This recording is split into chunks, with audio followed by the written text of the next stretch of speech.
National award winner Sai Rajesh గారిని మాట్లాడవలసిందిగా request చేస్తున్నాను.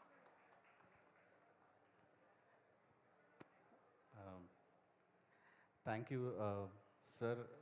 ఇక్కడున్న స్టేజ్ మీద ఉన్న ప్రతి మ్యూజిక్ డైరెక్టర్కి నేను పేరు పేరున అందరికీ థ్యాంక్ యూ సో మచ్. మీ అందరికీ పెద్ద ఫ్యాన్. ఐ థింక్ ఏదో ఒక రోజు నా కెరియర్లో మీ అందరితో ఒక గొప్ప పాటలు చేయించుకునే అవకాశం రావాలని మనస్ఫూర్తి కోరుకుంటున్నాను. అండ్ అంటే నేను డైరెక్షన్ చేసిన కానీ ప్రొడ్యూస్ చేసిన సినిమాలు కూడా అనొచ్చు. So sir thank you so much. I think Mani sir కోసం మీ అందరు ఇలా రావటం like thank you like stage ఒక నిండుదనంగా ఉంది sir. Thank you so much sir. And ఈరోజు ఒకటి చెప్దామని క్లారిటీగా.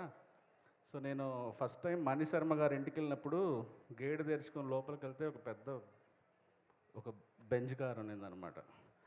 ఈ కార్ ఎప్పుడు కొనుక్కుంటాంరా మనం అనుకుని ఇట్లా లోపలికి వెళ్ళా. ఇలాంటి ఆఫీస్ ఎప్పుడు కట్టించుకోవాలరా అని లోపలికి వెళ్ళాను. ఆ తర్వాత ఆయన ఆ టకీలా కలెక్షన్ ఉందన్నమాట. ఆ టకీలా కలెక్షన్తో చిన్న ఇండిపెండెంట్ ఫిలిం తీయచ్చు మనం. ఆయన నేను హార్మోనియం దుమ్ము దులుపుకుంటుంటే వీడు ఛాన్స్ ఇచ్చాడని చెప్పారు. అసలు అర్థం ఉందా సార్ అసలు దీంట్లో? అసలు ఎందుకు సార్ ఇలా చెప్తారు? అప్పటికి ఇప్పటికీ ఆయన legendary music director, busiest music director. Sai Rajesh వెళ్ళి అడిగింది, సాయి రాజేష్ దుమ్ము దులిపాను ఆయన ఏ సెన్స్లో చెప్పారంటే మెలడీస్ అడిగాను. సినిమాలో 7 పాటలు ఉంటే 7 పాటలు నాకు మెలడీస్ కావాలి సార్, మేము మిస్ అయిపోతున్నాము. దాదాపు మీరు ఈ 5-10 ఏళ్లలో ఫుల్ ఫ్లెడ్జెడ్ ఒక లవ్ స్టోరీకి అన్ని పాటలు మెలడీలు ఇవ్వలేదు మీరు, నాకు మెలడీలే కావాలి, వేరే పాట వద్దు అని ఆయన రిక్వెస్ట్ చేసి చేయించుకున్న సినిమా ఇది. అంతేగాని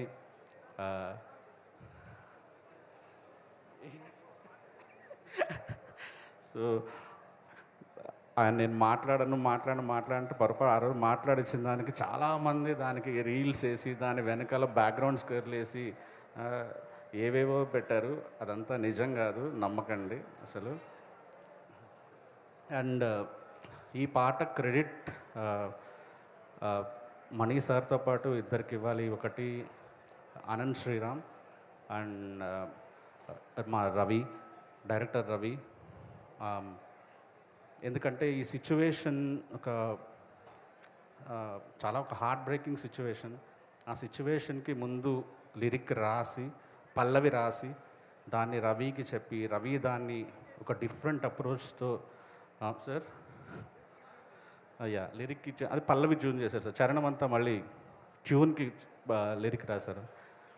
సో ఇది ఇలాంటి పాట చాలా గట్స్ ఉండాలి డైరెక్టర్కి తీసుకోవటానికి. కొన్ని పాటలు మణి సార్ ఒక ఇంటర్వ్యూలో చెప్తారు, ఒకటి ఇన్స్టెంట్గా ఎక్కుతుంది, ఒక పాట నరాల్లోకి ఎక్కితే స్లోగా ఇంకా అది ఆ పాట చచ్చే వరకు మనతో నిలిచిపోతుందని. అలాంటి పాట ఈ పాట.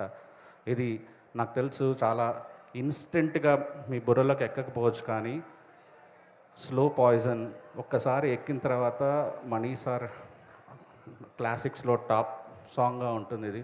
అండ్ సినిమా రిలీజ్ అయిన తర్వాత ఈ పాట మిమ్మల్ని వదలదు. ఇంటర్వెల్ ముందు వస్తుంది, ఇంటర్వెల్ తర్వాత వస్తుంది, సినిమా అంతా ఈ పాట ట్రావెల్ అవుతుంటుంది. ఒక చాలా గొప్ప పాటగా నిలిచిపోతుంది ఈ సినిమా రిలీజ్ అయిన తర్వాత. అండ్ నాకు కిరణ్ గారి పెర్ఫార్మెన్స్ ఈ సాంగ్లో నేను చూస్తున్నప్పుడు, అంటే ఫుల్ సాంగ్ నేను చూపించలేకపోయాను అసలు. అంటే ఎక్కడ ఏ సర్ప్రైజింగ్ ఎలిమెంట్స్ మిస్ అయిపోతానని చాలా కంట్రోల్ చేసుకొని ఎటువంటి పరిస్థితుల్లో కిరణ్ బోరం గారి ఆయన పెర్ఫార్మెన్స్ రేంజ్ అనేది ఇప్పుడే చూపించొద్దు, సినిమా వచ్చిన వాళ్ళందరికీ అసలు ఒక గ్రేట్ ఎక్స్పీరియన్స్ ఇవ్వాలి అని చాలా కష్టపడి కట్ చేయాల్సి వచ్చింది ఈ సాంగ్ సార్. Thank you. ఈ సినిమా యాక్సెప్ట్ చేసినందుకు కాదు, ఈ పాత్రకి ఇంత గొప్ప ప్రాణం పోసినందుకు thank you so much sir. Gowri, నువ్వు ప్రాణం పెట్టావు ఈ సినిమాకి. అండ్ చూడగలుగుతున్నాను ఈ సినిమా అంతా స్టార్టింగ్ నుంచి ఎండ్ వరకు చాలా రకాలుగా నీ చుట్టూ నడుస్తూ వెళ్తుంటుంది కదా. సో అంత మంచి పాత్రను నువ్వు చేసినందుకు చాలా చాలా థ్యాంక్స్. బయట వాళ్ళందరూ నేను తమిళ అమ్మాయిని తీసుకొచ్చాం అనుకుంటున్నారు, కానీ యా మన పద్మారావు నగర్ సికింద్రాబాద్ అమ్మాయి.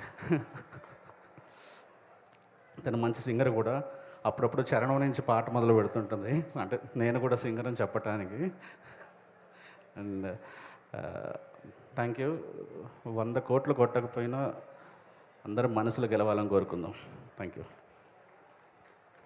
Thank you Rajesh garu, thank you so much. And ఇప్పుడు మా